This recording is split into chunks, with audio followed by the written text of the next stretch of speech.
It's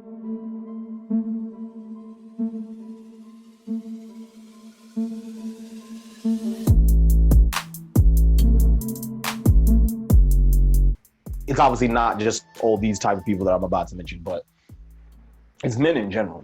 And I'm sure women do it too.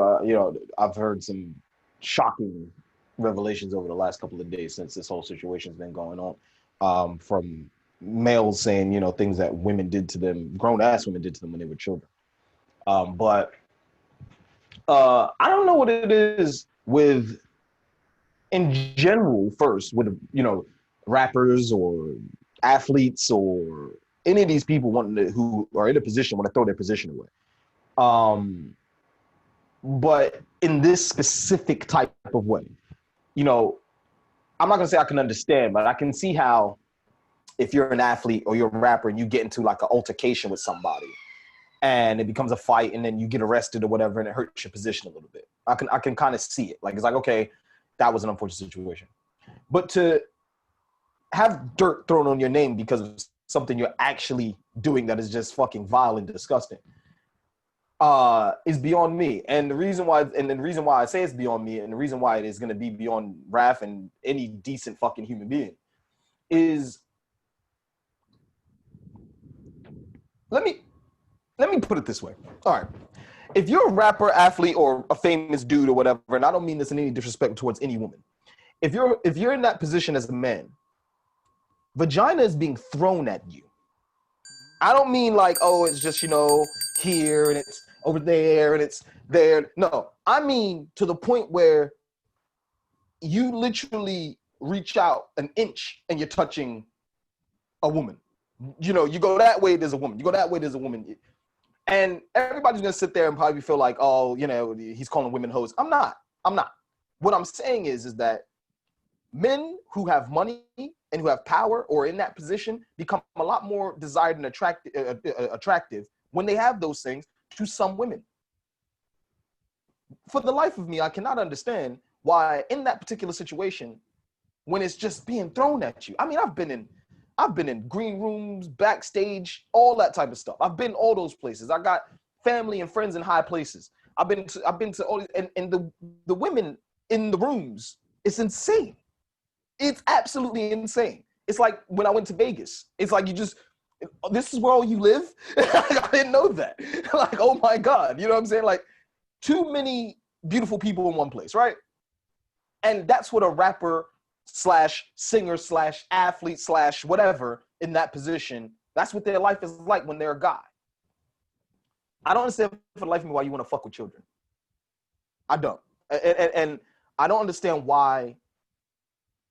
And I'll never understand why. And I'll never see a point, and I'll never see your thought process and why you would be talking to underage children when there's all these women who will throw themselves at you willingly.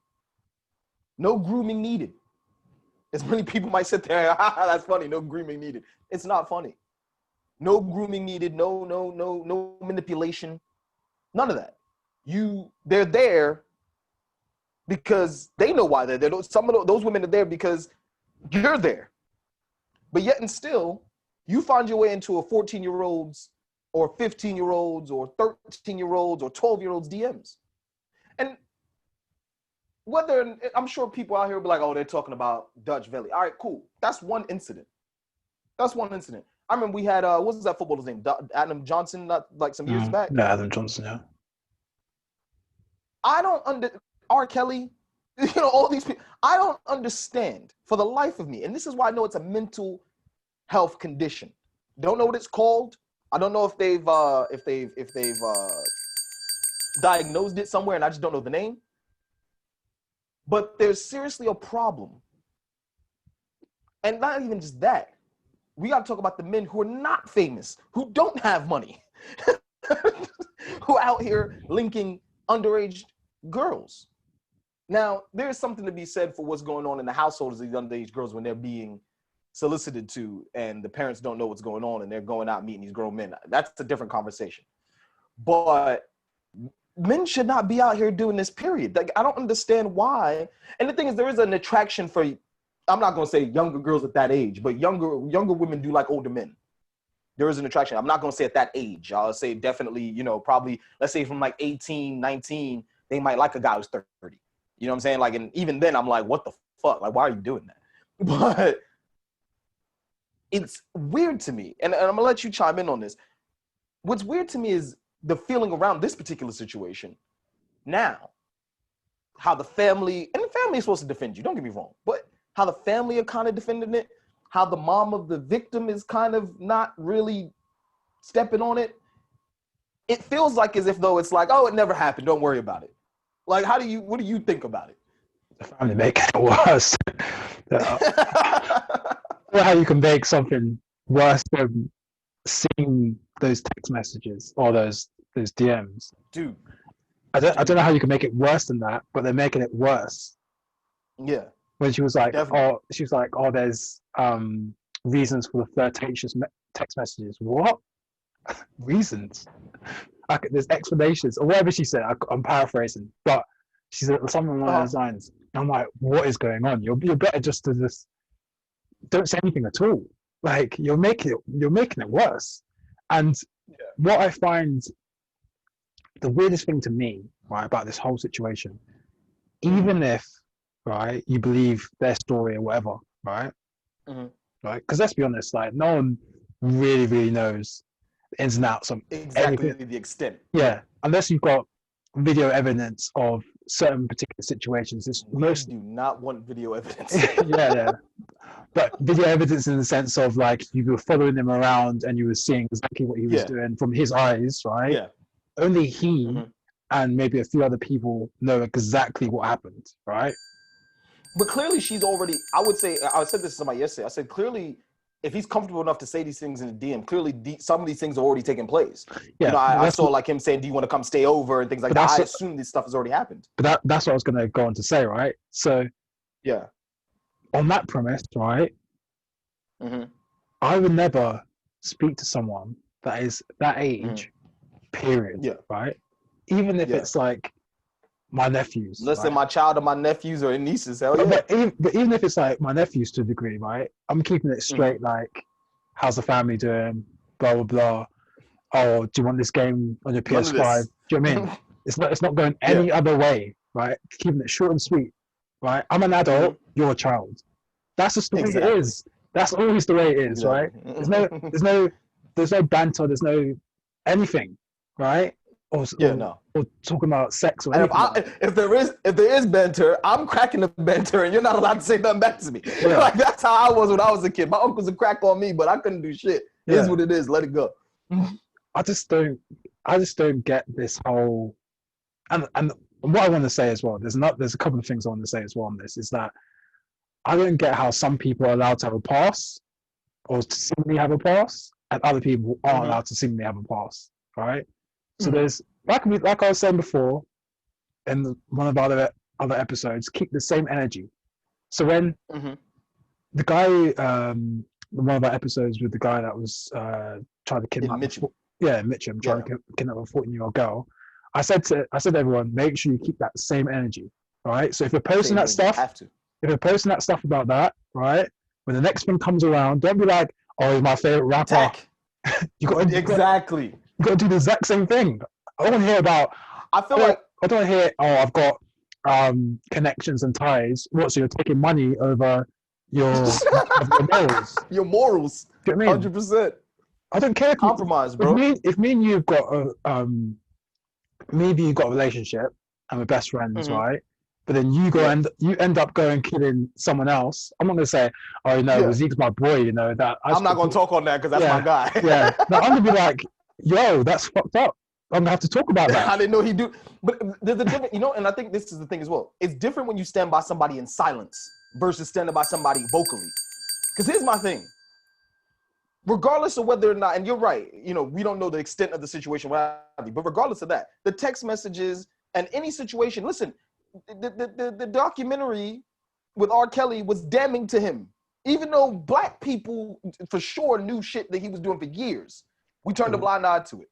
But the TV show was damning. And then when he went on that interview and he was Gayle just like, King. you know, shouting and everything. But Gayle King, bro, we I'm knew not gonna lie. then I'm not gonna lie. That was funny. this motherfucker, this motherfucker is guilty.